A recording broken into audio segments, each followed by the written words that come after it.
Lithuania is often overlooked in history classes and is hardly mentioned in school textbooks. I believe this is a grave injustice to the rich and vibrant history of a nation that has stood proudly for thousands of years. This series will attempt to cover a period of time stretching from the foundation of Baltic culture to the aftermath of World War II. But before I begin, I would first like to talk about the words Balt and Baltic, as well as the linguistic importance of the Lithuanian language. The terms Balt and Baltic refer to an ethno-linguistic group that comprise of Lithuanians and Latvians. However, both these words actually have no link to the Baltic language group, but are actually Latin-based words used to describe the people of the Baltic Sea, or Mare Balticum. The Lithuanian language is a rather interesting one, as it is part of the Baltic family group, which is a branch of the Indo-European language group, which contains nearly all modern European languages. Lithuanian retains, to an extent, Proto-Indo-European's complicated noun inflections, and is thus the closest we can get to understanding the original language. It also shares links with Sanskrit. For example, the Sanskrit word for I am, asmi, is quite similar to the Lithuanian, esu, or currently ash esu.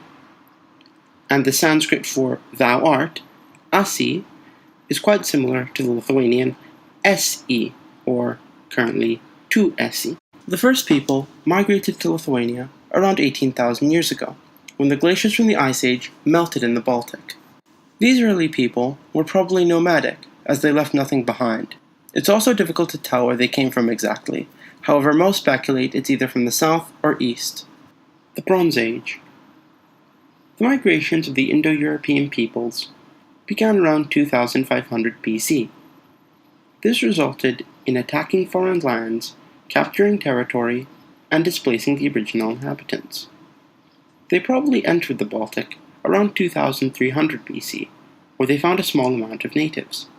The people who settled Lithuania were farmers and hunter-fishers. Some speculate they were the Corps de Douar, or battle-axe people. They raised cattle, pigs, sheep, horses, dogs, and goats. They also farmed wheat and millet.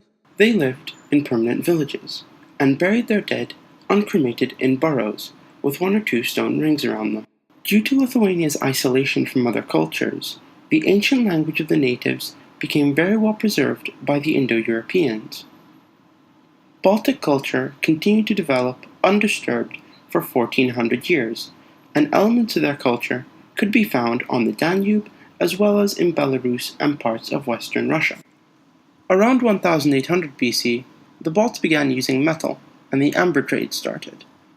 Amber was highly prized in antiquity, and was often called the gold of the north, and most of Europe's amber came from the Baltic.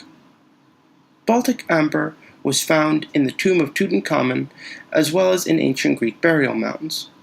Amber was also shipped to Russia and Finland.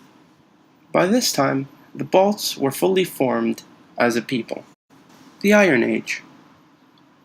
Around 1100 BC, cremation became an established custom in the Baltic. In 1000 BC, the Baltic tribes began to split up both culturally and linguistically. They were divided into 2 main groups, Western and Eastern. Western Balts consisted of Old Prussians who became highly skilled at metalworking, while Eastern Balts, such as Lithuanians and Latvians, retained their old customs and beliefs and were hardly influenced by their Western neighbors. By 600 BC, the different Baltic tribes began forming, such as the Notangians and Sembians of modern-day Kaliningrad, as well as the Yotovingians of southwest Lithuania and northeast Poland. These tribes established unique customs, crafts, and burial practices. By 100 AD, the divisions of the Baltic tribes became very clear, as 3 distinct cultures emerged: the Semigalians, the Curonians, and the Lithuanians. 200 AD saw the golden age of Baltic culture, where agriculture and metallurgy became more advanced, and the states grew rich off of the amber trade with German tribes and the Roman Empire. Trade with the Roman Empire brought Roman goods to the heart of the Baltic. These goods included bronze and silver Roman coins, glass beads, pots, bronze vessels, and oil lamps.